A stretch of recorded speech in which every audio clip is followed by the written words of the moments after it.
Assalamualaikum warahmatullahi wabarakatuh.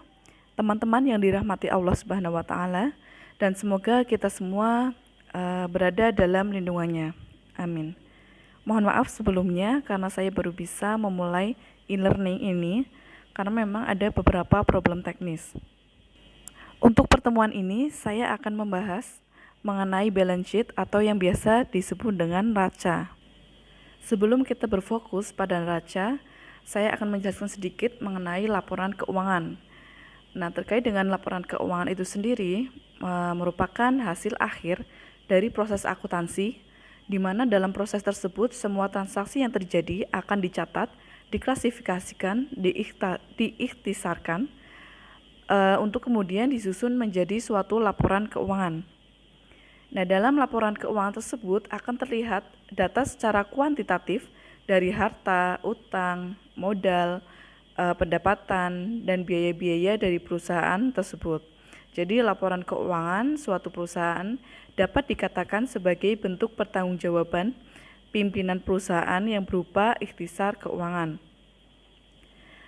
Seperti yang teman-teman ketahui bahwa laporan keuangan tersebut disusun oleh manajemen perusahaan sebagai alat komunikasi yang dalam rangka untuk memenuhi kebutuhan internal maupun eksternal perusahaan.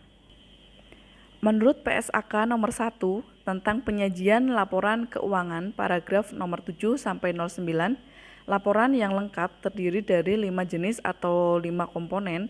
Yang pertama itu ada neraca yang nanti akan kita bahas, terus kemudian laporan laba rugi, laporan perubahan modal atau laporan perubahan ekuitas, laporan arus kas, dan catatan atas laporan keuangan.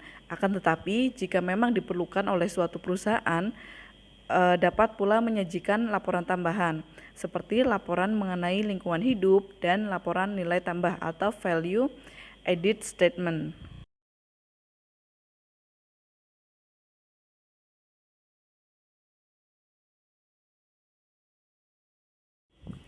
Menurut KSO dalam buku Intermediate Accounting 2010 mendefinisikan bahwa neraca sebagai laporan yang menunjukkan posisi keuangan perusahaan, yaitu aktiva atau aset, kewajiban, dan modal atau ekuitas.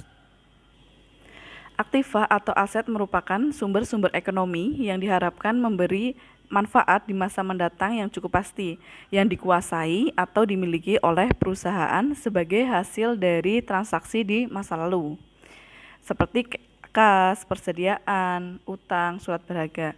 Terus kemudian kewajiban merupakan hak kreditor atas aset perusahaan, dan oleh karena itu merupakan kewajiban perusahaan yang harus dilunasi pada saat jatuh tempo.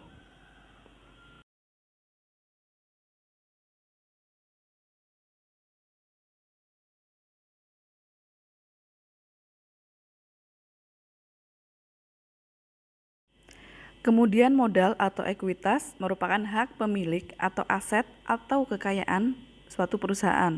Nah, di sini neraca berguna untuk menilai likuiditas dan solvabilitas. Apa itu?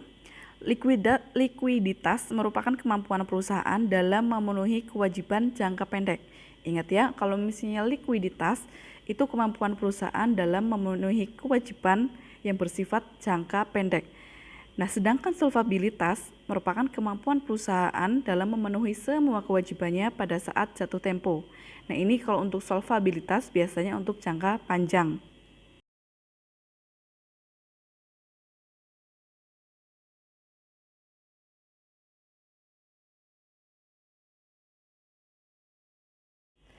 Berikut klasifikasi elemen-elemen dalam neraca.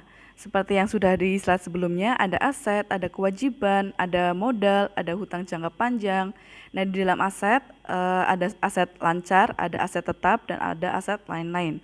Untuk yang aset lancar itu ada kas, surat berharga, piutang, dan lain. Untuk investasi jangka panjang ada investasi saham biasa, ada juga investasi pada obligasi. Kalau misalnya untuk aset tetap, tanah, gedung, mesin, kendaraan, peralatan, goodwill, terus biasanya juga ada akumulasi penyusutan kendaraan, akumulasi gedung, dan lain-lain. Terus kemudian untuk kewajiban ini ada hutang lancar dan hutang jangka panjang. Terus kemudian ada modal saham prioritas, agio saham prioritas, modal saham biasa, agio saham biasa, dan laba tahun berjalan. Jadi, neraca mengungkapkan informasi mengenai jumlah dan informasi lainnya tentang sumber daya perusahaan, kewajiban pada kreditur, dan ekuitas atau modal pemilik yang dimiliki perusahaan sampai dengan tanggal pelaporan neraca tersebut.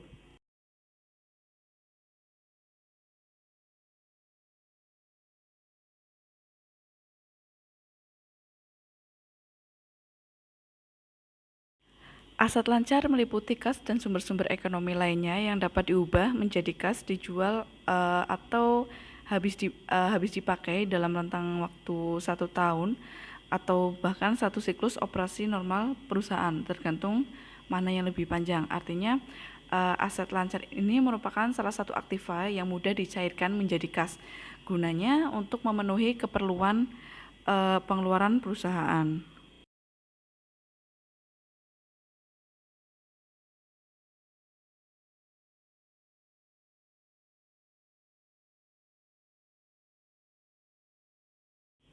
Kemudian investasi jangka panjang merupakan penyertaan di perusahaan lain dalam jangka waktu lebih dari 1 tahun.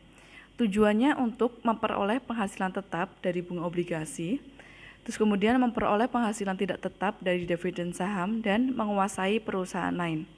Contohnya begini, ada perusahaan A dan ada perusahaan B, di mana perusahaan B ini melakukan hutang kepada perusahaan A.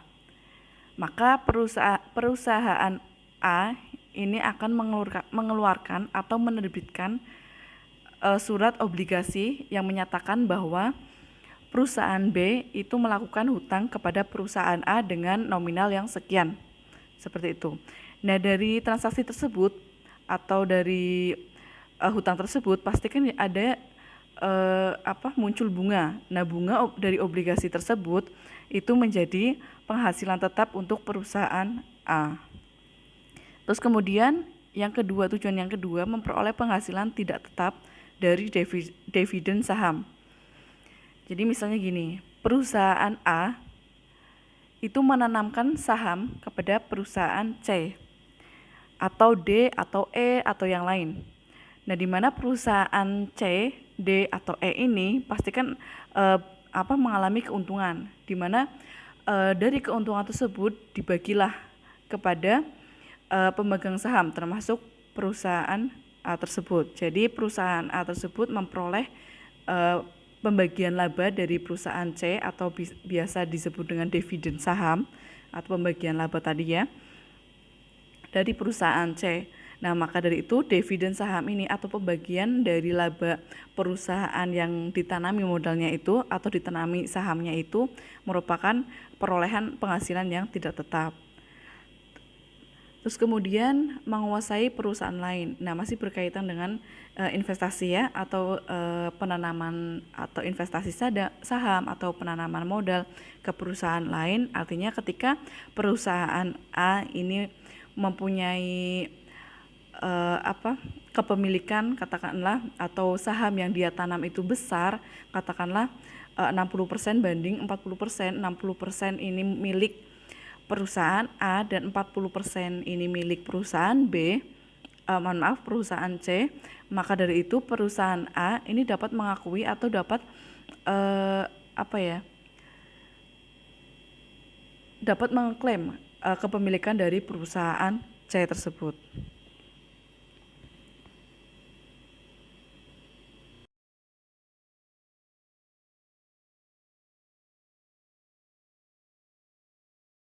Aset tetap merupakan sumber ekonomi baik yang berwujud maupun tidak, digunakan secara aktif dalam operasi normal perusahaan dan tidak dimaksudkan untuk dijual kembali dalam rangka memperoleh pendapatan, atau bisa dikatakan hanya sebagai inventaris perusahaan. Terus kemudian ada aset tidak berwujud atau biasa disebut intangible asset, merupakan hak-hak istimewa atau kondisi dan posisi perusahaan yang menguntungkan dalam mencapai pendapatan. Nah, untuk aset tidak berwujud ini dalam setiap perusahaan itu berbeda-beda.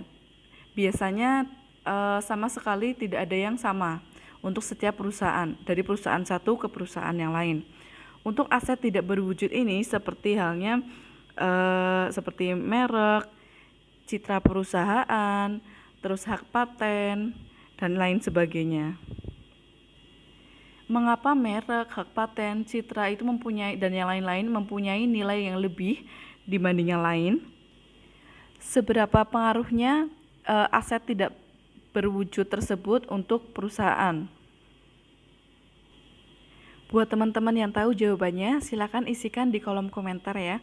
Siapapun yang aktif nanti memperoleh nilai tambahan dari saya.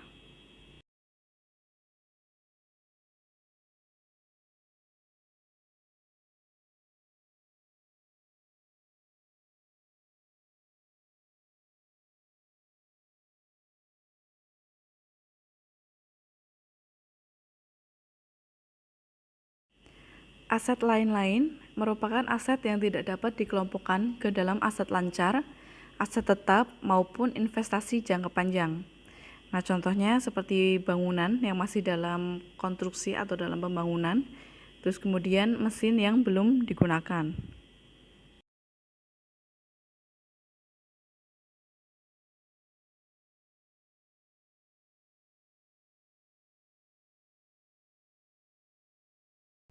Hutang lancar merupakan kewajiban yang diharapkan akan dilunasi dengan aset lancar atau dengan menciptakan hutang lancar yang baru dalam jangka waktu kurang dari 1 tahun.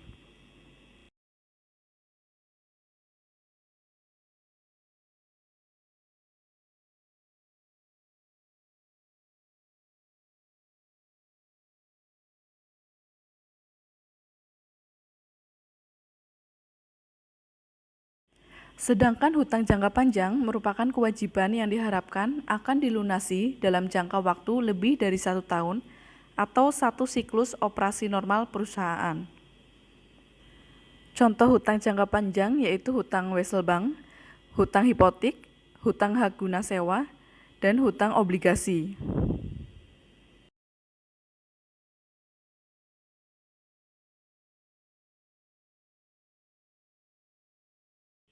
Modal merupakan hak pemilik atas kekayaan perusahaan.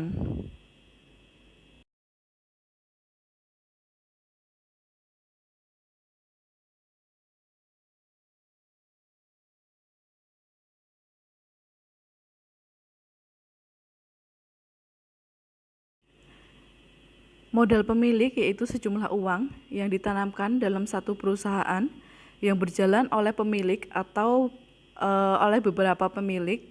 Dana yang diinvestasikan tidak saja dana awal, tetapi termasuk pula keuntungan atau laba yang ditahan dan dicadangkan.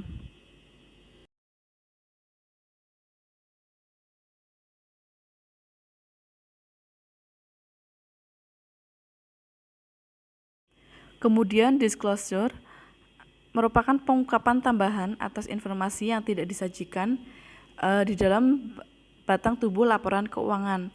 Artinya gini, bahwa laporan keuangan memang harus memberikan informasi dan penjelasan yang cukup mengenai hasil aktivitas suatu unit usaha atau perusahaan tersebut.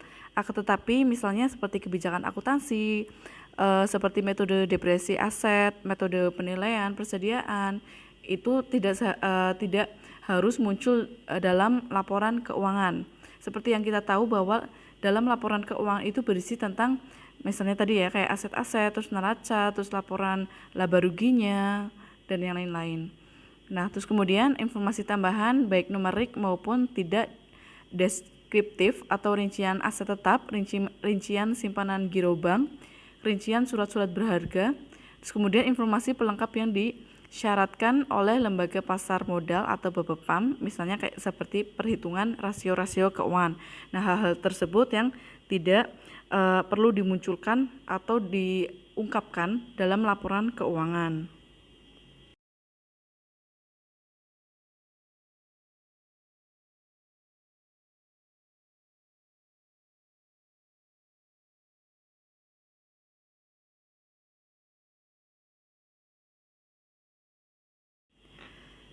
Subsequent event atau peristiwa kemudian merupakan peristiwa atau transaksi yang terjadi setelah tanggal neraca, tetapi sebelum diterbitkannya laporan audit yang mana mempunyai akibat yang secara material terhadap laporan keuangan dan memerlukan penyesuaian atau pengungkapan dalam laporan keuangan tersebut. Ada peristiwa yang mempengaruhi jumlah rupiah dalam laporan keuangan dan ada juga peristiwa yang tidak mempengaruhi jumlah rupiah dalam laporan keuangan, akan tetapi seharusnya diungkapkan dalam laporan keuangan. Nah, contohnya misalnya cadangan kerugian piutang, hutang pajak penghasilan, terus kemudian akuisisi perusahaan lain, terus terjadinya kebakaran yang menghabiskan persediaan. Kemudian saham perusahaan yang dibeli lagi oleh perusahaan yang menerbitkan treasury stock.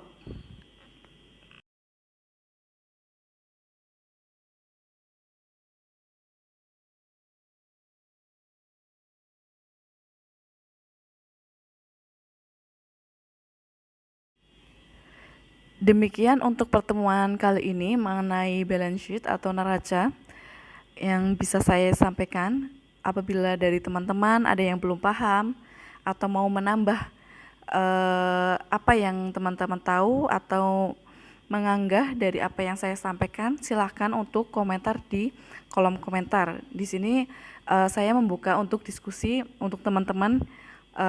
Saya berharap juga dari teman-teman aktif. Apabila bisa langsung saya jawab, maka akan saya jawab. Kalau misalnya saya belum bisa menjawab, katakanlah mungkin saya off atau dengan yang lain, insya Allah saya akan balas di next time. Terima kasih. Wassalamualaikum warahmatullahi wabarakatuh.